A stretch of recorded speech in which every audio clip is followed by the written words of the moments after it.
All right, ladies and gentlemen, I just wanted to take a couple of minutes to go through some documents that you are going to be seeing on your Canvas calendar today. There are quite a few things on there that I don't want to be confusing for you, so I do just want to walk you through a couple of things since I'm not actually there to explain them to you in class today. So, the first thing that you are going to notice are all of these documents down here at the bottom of your calendar today. These are your production groups that I have assigned to you. Starts with first period all the way down through seventh period. So sixth and seventh period, you will no longer be combined moving forward. Now, once you download the document for your class period, you are going to see something like this come up. I have divided all of you into 6 different production groups, with the exception of 6th and 7th period. Since you guys have really small class periods, you only have 4 or 5 groups depending on which class period you are in. Now, for the rest of you, you are going to see that you've been divided up into these 6 groups. And in the first column here, you can notice one of the most important things, which is the scene or scenes that you have been assigned. And you'll be able to see here the date that you are going to be actually giving this performance in class. Now, some of you have just been assigned one scene per group because that is a very, very lengthy scene. And some of you might have 2, 3 scenes that you have been assigned because those scenes are shorter in nature.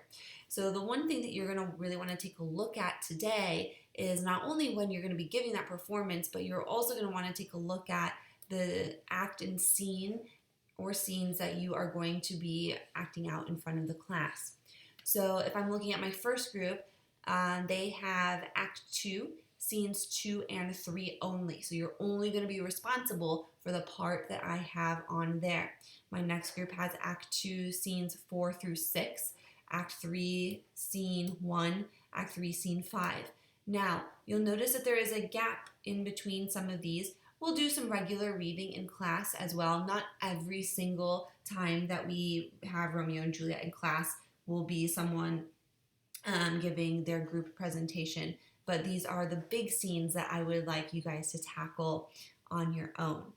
Now, when you take a look at this, you might notice that there are times when there are more characters, like right here, in a scene than there are group members. So in this particular group, I might have one person who takes on 2 different roles. So in Act 2, Scene 2, that scene is specifically just between Romeo and Juliet.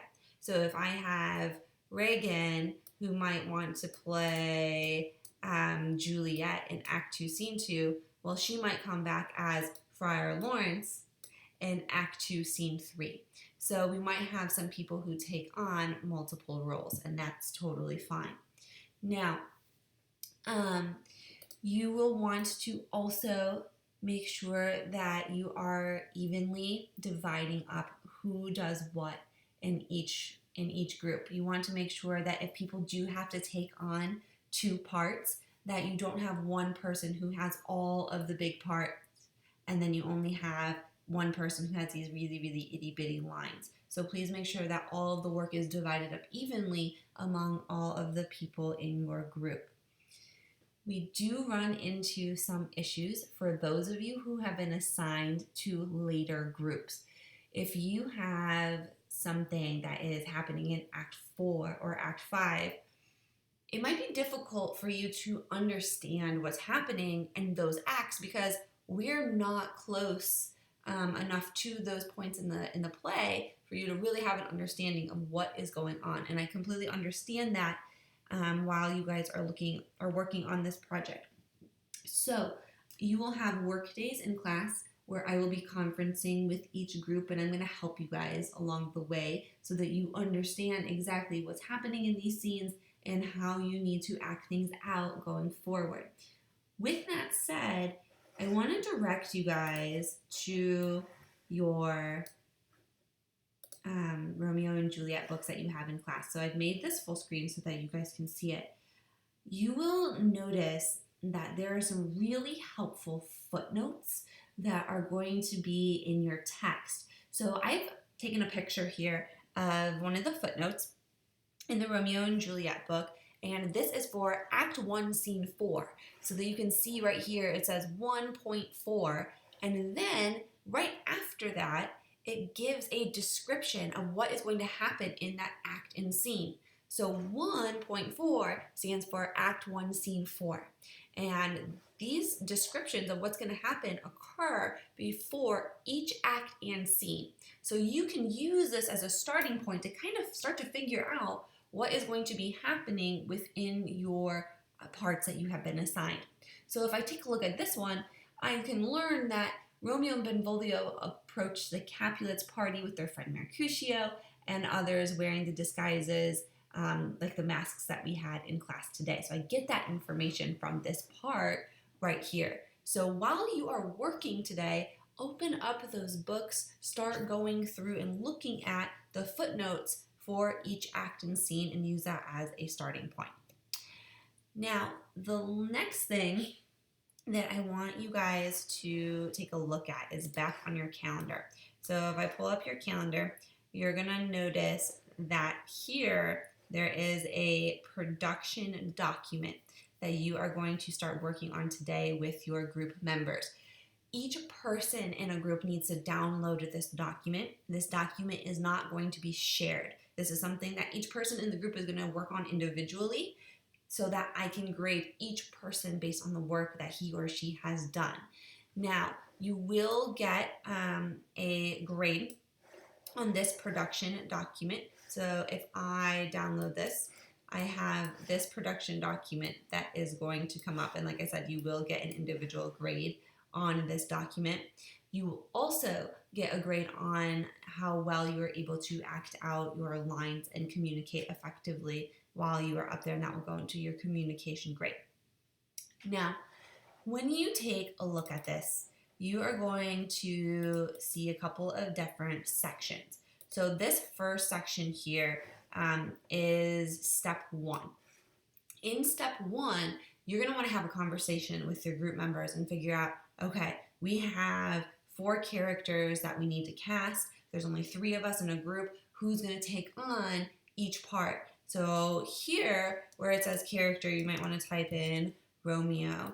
Here in your next one, you're going to type in Juliet. Then you're going to maybe type in the nurse.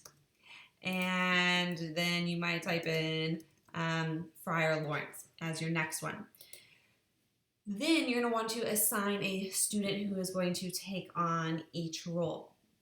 So maybe if I'm looking at that second period document, I might type in Regan for Romeo. I might type in Charlie for Juliet. I might type in whoever else is on that document for our next characters. Now, you are going to, once you've filled in this part here, you are going to go down to step 2. So step 1 is a really easy part, just assign those roles. In step 2, you are then going to look solely at your character.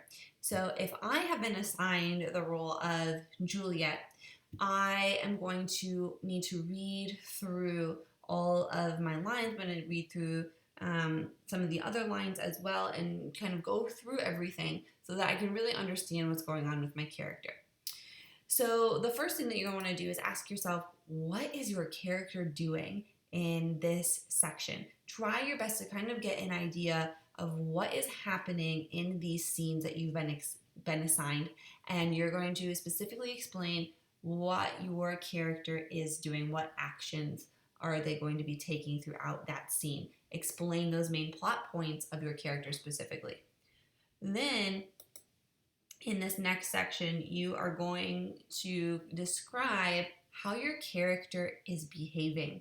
So if we think back to Act 1, we might take a look at Romeo and how he's been crying in his room and he's closed up those windows and is sitting there moping in the dark. So you're really going to want to think about, how's your character behaving? what are some things that they might be feeling? Think about their emotions and describe those in this section here. Now, as I scroll down to this next section, this is where you're really going to have to think about how you want your character to come alive. So think about, what do you need to do? So I have here, what actions do you need to take in order to really bring this character to life? So think about, are you going to need to emphasize specific words as you're reading? Are you going to need to talk in a very loud tone of voice if you have Mercutio? Are you going to need to be somber and sad and flat if maybe you're taking on Romeo? So you're really going to want to start to think about, what do you need to do in order to best portray this character? So if we think about it, if we are Romeo, there's a scene later on where he might be crying on the floor. You would want to, detail out in this section here that I would need to be on the floor. I would need to be sounding very, very upset. I would need to place emphasis on this particular quotation here to show how upset Romeo is. So really think about, what are your actions going to be? What parts of these lines are you going to need to emphasize? Okay, so that kind of wraps up part 2.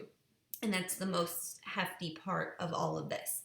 Then in step 3, this should be pretty quick. The last thing that you are going to be doing as a group is, once you are all done acting this out, you are going to lead a discussion, and you are going to be asking questions of the class to see how well they understood your portrayal of these characters and how well they understood what's happening in the plot. Much like I would do when we are reading together. You always want to check to make sure that people got it at the end of it. So what you're going to want to do is, each person in the group is going to come up with 2 discussion questions for the class, and you'll type your discussion questions in this section here. Now, I have outlined right here an example of an excellent question and an example of a weak question. Try to avoid asking recall questions. Avoid asking things like, well, where does Romeo go to talk to Juliet? Where was Romeo walking when we first met him? Those would all be recall basic questions. I want you guys to make your classmates really think about the scenes that they just saw you act out. So maybe instead you might be able to ask something like, why do you think the friar would be so eager to help Romeo? Really ask them questions that are going to force them to think about what they've just read and what they've just seen you do. So that kind of wraps up this document that you are going to be working on individually, but with your groups today.